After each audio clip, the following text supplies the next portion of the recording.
Sir, ও sir, sir, আমরা দুদিন ধরে কিছু খাই না, আমাকে কিছু সাহায্য করেন না, আমরা কিছু খামু। এই সরেন তো, সরেন এখান থেকে। যখন তখন ভিক্ষা চাইতে চলে আসেন তাই না? এখন আমাদের ভিক্ষা দেওয়ার মতো ওরকম সময় নেই, যান এখান থেকে। আহা থামুন না, কি শুরু করেছেন? কি ব্যাপার? এটা তো আমার প্রাইমারি স্কুলের শিক্ষক বক্কর স্যার, আর উনি তো ম্যাডাম। ওনারা কেন এই বয়সে এসে মানুষের কাছে সাহায্য চাইছে? আমার মনে হয় স্যার আমাকে চিনতে পারেনি। আমি আমার পরিচয় দেবো না, আমার পরিচয় গোপন রেখে আমাকে যেভাবেই হোক জানতে হবে স্যার আর ম্যাডাম কেন এই বয়সে এসে আমার ফ্যাক্টরির সামনে আমার কাছে হাত পাচ্ছে। কি ব্যাপার? আপনাদের দুজনের তো হাত পা ঠিকঠাকই আছে, আপনারা তো সুস্থ সবল মানুষ, কাজ না করে এভাবে হাত পেতে মানুষের কাছে সাহায্য চাইছেন কেন? স্যার, এগুলো হচ্ছে ধান্দা। এরা সুস্থ স্বাভাবিক হওয়া সত্ত্বেও রাস্তায় রাস্তায় ভিক্ষা করে। চলুন তো স্যার, আমাদের জরুরি মিটিং আছে, এদের সাথে এখানে কথা বলে সময় নষ্ট করা যাবে না। আচ্ছা আপনি থামুন, কি ব্যাপার? আপনি কথা বলছেন না কেন? কথা বলুন। স্যার, কাজ তো করতেই চাই, কিন্তু কেউ কাজ দিতে চায় না। আমাকে বয়স হয়ে গেছে না, বুড়ো হয়ে গেছে গা, এগুলো কাজ দিতে চায় না। আচ্ছা সেটা না হয় বুঝলাম, কিন্তু আপনাদের কি কোনো ছেলে মেয়ে নেই? না, আমার কোনো সন্তান নাই, আমরা নিঃসন্তান। কি ব্যাপার? ম্যাডাম কেন মিথ্যা কথা বলছে? ম্যাডাম কেন বলছে ওনারা নিঃসন্তান? কিন্তু আমি তো শুনেছিলাম স্যার ম্যাডাম একটা ছেলে ছিল, আর ওনাকে নাকি ওনারা সুশিক্ষায় শিক্ষিত করছেন। তাহলে এই বয়সে এসে স্যার আর ম্যাডাম কেন রাস্তায় রাস্তায় মানুষের কাছে হাত পেতে সাহায্য চাইছে? না, আমি থাকতে এটা আমি কোনোভাবেই মানতে পারবো না। নিশ্চয়ই এখানে কোনো ব্যাপার আছে, আমাকে সত্যটা জানতেই হবে। আচ্ছা আপনারা তো বলেন আপনারা বৃদ্ধ মানুষ, এর জন্য আপনাদেরকে কেউ কাজকর্ম দিতে চাইছে না। আমি যদি আপনাদেরকে কাজ দিই আপনারা কি করবেন? হ্যাঁ স্যার, কাজ দিবেন, কাজ দিলে আমরা করব। আমরা কাজ করে খাইতে চাই, আমরা ওই ভিক্ষা কইরা সাহায্য চাই খাইতে চাই না। আপনি আমাকে কাজ দেন, আমরা কাজ করব। আর আমরা খুব বিপদে আছি। আচ্ছা আচ্ছা ঠিক আছে ঠিক আছে, মিস বৃষ্টি ওনাদেরকে আমার সাথে নিয়ে আসুন। স্যার, আপনি এসব কি বলছেন? ওনারা তো বৃদ্ধ হয়ে গেছে, আর ওনাদেরকে দিয়ে আপনি কি কাজ করবেন? এই আপনি থামুন, আপনি যেটা জানেন না সেটা আমি জানি। এত কথা না বলে ওনাদেরকে ভিতরে নিয়ে আসুন। এই আপনারা আমার সাথে আসুন। আসুন আপনারা। এবার বলুন তো, আপনাদের তো দেখে মনে হচ্ছে না আপনারা অসহায়, তাহলে আমার কোম্পানির গেটের সামনে বসে মানুষের কাছে কেন হাত পাচ্ছেন? কি ব্যাপার, কথা বলছেন না কেন? আপনাদের তো দেখে মনে হচ্ছে আপনারা শিক্ষিত ভালো পরিবারের মানুষ, তাহলে কেন আপনাদের এই অবস্থা বলুন আমাকে। না না স্যার, আমরা শিক্ষিত মানুষ না, আমরা পরিবারও ভালো না, আমরা মুখ্য সূক্ষ্ম মানুষ। আপনি না কইছিলেন আমাদের কাজ দিবেন, আমাদের কাজ দিলে আমরা খুব উপকার হয়। আমরা কয়দিন ধরে না খাইয়া রয়েছি। স্যার, একদম এদের কথা বিশ্বাস করবেন না, এদের এটাই ধান্দা। শোনেন স্যার, আমার মনে হয় কি এরা ইচ্ছাকৃতভাবে আমাদের কোম্পানির সামনে বসেছিল। এরা হয়তো কোনোভাবে জানতে পেরেছে আপনার মন অনেক বড়, আপনি অনেক ভালো মানুষ। আপনার কাছে এসে অসহায়ের নাটক করলে আপনি এদেরকে মোটা অঙ্কের টাকা দান করে দিবেন, এই জন্য এত নাটক করছে। আর স্যার, আপনার না ইম্পর্টেন্ট একটা মিটিং আছে, আপনি সেটা না করে এদের সাথে এত কথা কি বলছেন? স্যার, আপনি এদেরকে কিছু টাকা দান করে দেন আর এখান থেকে চলে যেতে বলুন। আপনি থামুন না, আমি তখন থেকে খেয়াল করছি আপনি একটু অতিরিক্ত কথা বলছেন। আপনি এত কথা কেন বলছেন? আর কি বলে ইম্পর্টেন্ট মিটিং? আজকে আমি কোনো মিটিংয়ে অ্যাটেন্ড করব না। আমি এই কোম্পানির বস নাকি আপনি এই কোম্পানির বস? এই কোম্পানির ভালো মন্দ দেখার দায়িত্ব আমার। আপনি আর একটা কথাও বলবেন না, আপনি চুপচাপ এখানে দাঁড়িয়ে থাকুন। বিশ্বাস করুন স্যার, আমরা কোনো মিথ্যা কথা কইতাছি না, সত্য কথা কইতাছি। আমরা অসহায় হইতে পারি, কিন্তু মিথ্যাবাদী না। আমি সেটা খুব ভালো করে জানি, আপনি কখনো মিথ্যা কথা বলতে পারেন। আমি যদি ভুল না করি আপনি বক্কর স্যার, হুলমাইদ আব্বাসিয়া সরকারি প্রাথমিক বিদ্যালয়ের প্রধান শিক্ষক, তাই না? বাবা, তুমি কে? আর তুমি এত কিছু কিভাবে জানো? স্যার, আমি আপনার সম্পর্কে আরও অনেক কিছু জানি, তবে এইসব কথা বাদ দেন। তার আগে আপনি আমাকে বলুন, আপনাদের এই অবস্থা কেন? আপনি তো প্রাইমারি স্কুলের প্রধান শিক্ষক, আপনি তো মানুষকে শিক্ষা দিতেন, মানুষের মতো মানুষ বানাতেন, তাহলে আজকে আপনাদের এই পরিণতি কেন? আপনি কেন এই বয়সে মানুষের কাছে হাত পেতে সাহায্য চাইছেন বলেন স্যার? বাবারে, শিক্ষক আর শিক্ষা, সারাটা জীবন মানুষের সন্তানদেরকে শিক্ষা দিছি, কিন্তু আমি আমার নিজের সন্তানকে শিক্ষা দিতে পারি না, মানুষ করতে পারি না। তাই আজকে আমাদের এই পরিণতি। স্যার, আপনি কি বলছেন? আমি তো আপনার কোনো কথাই বুঝতে পারছি না। হ্যাঁ, আপনার তো একজন ছেলে ছিল, কিন্তু স্যার আপনি কি বললেন?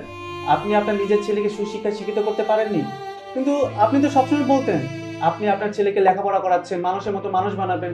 তাহলে কি এমন হলো আপনাদের দুজনকে এখন এই বয়সে এসে মানুষের কাছে হাত পেতে সাহায্য চাইতে হচ্ছে? তুমি কে বাবা? আমাদের ব্যাপারে এত কিছু জানো? স্যার, আপনি আমাকে চিনতে পারেননি? স্যার, আমি কিন্তু আপনাকে চিনি। আপনি আমার শিক্ষক, আমি শ্রাবণ। কি হলো স্যার, আপনার কি কিছুই মনে পড়ছে না? স্যার, মনে করে দেখুন, আমি ক্লাসের সব থেকে দুষ্ট ছেলে ছিলাম। আমি মাঝে মাঝে ক্লাসের মধ্যে ঘুমিয়ে পড়তাম। এর জন্য আপনার কাছে কত কানমলা খেয়েছি, আপনি আমাকে কত মেরেছেন।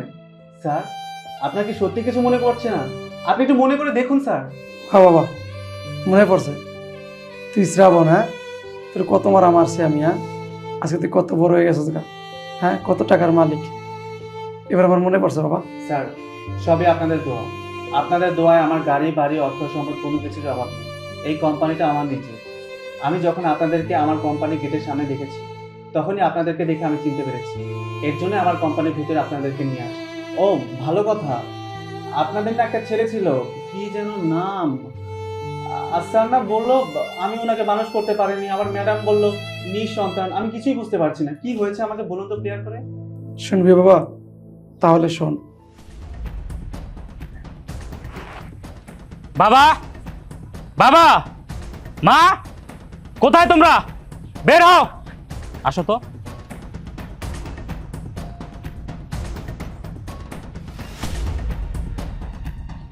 বাবা, মা, এই বাবা, কি ব্যাপার, সব মরছে নাকি? বাবা,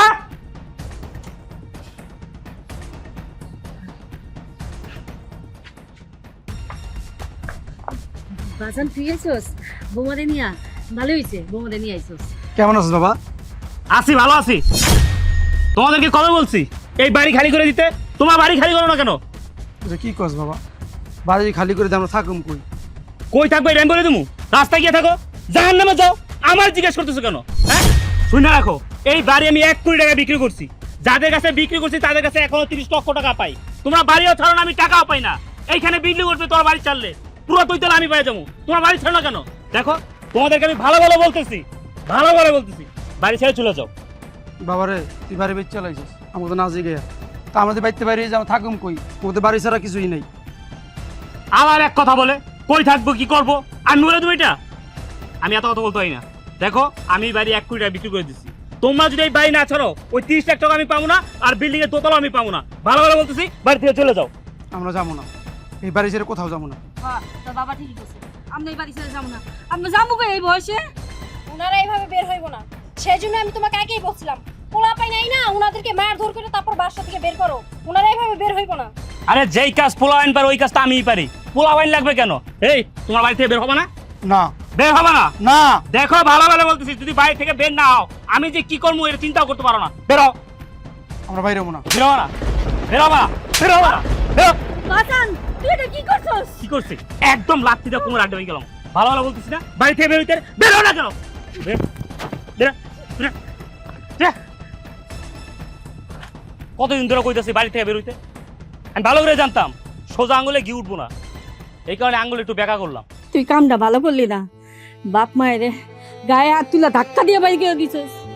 তোর বাপের গায়ে হাত তুলছস, তোর আল্লাহ বিচার করবো। আল্লাহ আছে না, আল্লাহ তোর ছাড়বো না।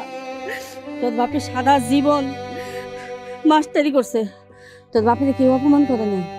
আর তুই পোলা হইয়া তোর বাপের গায়ে হাত তুলছস। তোমাকে কইছিলাম তোমার পেনশনের টাকা তোমার পোলারে দিও না, কিন্তু তুমি আমার কথা শোনো নাই। দেখছো আজকে কি পদনীতি, আমগুলো বাড়ির থেকে বাড়ি করে দিছে। চলুন, ওনাদেরকে কল দিয়ে বলো বাড়ি খালি, আর টাকাটা আজকের মধ্যেই নিয়ে নাও। ঠিক আছে। স্যার, আপনার ছেলে এত বড় অমানুষ, আপনাদের দুজনকে বাড়ি থেকে ঘাট ধাক্কা দিয়ে বের করে দিয়েছে, আবার বাড়ি বিক্রি করে দিয়েছে। স্যার, আপনি না মানুষ গড়ার কারিগর, আর আপনার নিজের সন্তানই কিনা মানুষ হয়নি। আচ্ছা, আপনি আমাকে বলুন তো, আপনার ছেলে কোথায়? ও এখন কি করছে? শিকদার কোম্পানিতে চাকরি করে। কি বলছেন স্যার? শিকদার কোম্পানিতে চাকরি করেন? স্যার, আপনি জানেন আপনি যেখানে বসে আছেন এটাই শিকদার কোম্পানি। আমি শিকদার কোম্পানির মালিক। আপনি শুধু বলেন আপনার ছেলের নাম কি আর কোন পোস্টে চাকরি করে? আমার ছেলের নাম রুবেল, আর ম্যানেজারের দায়িত্বে আছে। স্যার, এই তো আমাদের ম্যানেজার সাহেব রুবেল। ওনারা তাহলে ম্যানেজার সাহেবের বাবা মা? আচ্ছা ঠিক আছে, আপনারা বসুন, আমি এখনই আপনার ছেলেকে এখানে ডাকছি। ওয়ালাইকুম আসসালাম। মিস্টার রুবেল, আপনি এখন এই মুহূর্তে আমার চেম্বারে আসুন। হ্যাঁ, এক্ষুনি। ও আসছে। বাবা ওরে না ডাকলে হইতো না? ওর মুখ আমরা দেখতে চাই না, ও আমাদের কাছে মৃত। কি বলছেন ম্যাডাম? যে কিনা আপনাদের সাথে এত বড় একটা জঘন্যতম কাজ করেছে, তাকে তো একটাবার আপনাদের মুখোমুখি করতেই হবে, তাই না? ও আসুক এখন, তারপর ওর ব্যবস্থা আমি করছি। স্যার আপনি আমাকে ডেকেছেন? হ্যাঁ ডেকেছি। দেখুন তো ওনাদেরকে দেখে চিনেন কিনা? স্যার ওনারা আমার বাবা মা। হ্যাঁ, ওনারা আপনার বাবা মা। তাহলে আপনি কেন আপনার নিজের বাবা মাকে ঘাড় ধাক্কা দিয়ে ওনাদের বাড়ি থেকে বের করে দিয়েছেন বলুন? স্যার এটা আমার পার্সোনাল ম্যাটার, এই ব্যাপারে আপনি কথা না বলে আমি খুশি হব। যদি কোম্পানির ব্যাপারে কোনো কথা থাকে সেটা আপনি আমাকে বলতে পারেন। বিষয়টা তোর পার্সোনাল হলো, বিষয়টা কিন্তু আমার কাছে পার্সোনাল না। ওনারা তোর বাবা মা, কিন্তু ওনারা কিন্তু আমার স্যার ম্যাডাম। আমার স্যার ম্যাডামকে তার বাড়ি থেকে তুই ঘাট ধাক্কা দিয়ে বের করে দিবি আর আমি সেটা মেনে নেব, তা কিন্তু হতে পারে না। তুই যেহেতু আমার স্যার ম্যাডামকে তার বাড়িতে ঘাট ধাক্কা দিয়ে বের করে দিয়েছিস, তোর জায়গা আমার কোম্পানিতে নেই। তুই এখন এই মুহূর্তে আমার কোম্পানি ছেড়ে চলে যা, তোর চাকরি নট। কি বলছেন স্যার? বাবাজি আমি বলি কি, রুবেল আমাদের সাথে অন্যায় করছে, আপনার সাথে আপনার কোম্পানির সাথে কোনো কিছু করেনি। ওরে মাফ করে দেন, ওরে চাকরি থেকে বাইর করেন না। না ম্যাডাম, আমি ওর মতো কুলাঙ্গারকে মাফ করব না। ওর মতো কুলাঙ্গারের কোনো জায়গা আমার কোম্পানিতে নেই। এই তোকে কি বললাম, তুই শুনতে পাচ্ছিস না? তুই এখন এই মুহূর্তে আমার কোম্পানি থেকে বেরিয়ে যা, বেরিয়ে যা বলছি। ঠিক আছে স্যার, আমি চলে যাচ্ছি। আরে যে তোমরা তো কখনোই আমার ভালো চাও নাই। তোমরা কখনো চাও নাই আমি সুখে থাকি, শান্তিতে থাকি, ভালো থাকি। এটা তোমরা কখনোই চাও নাই।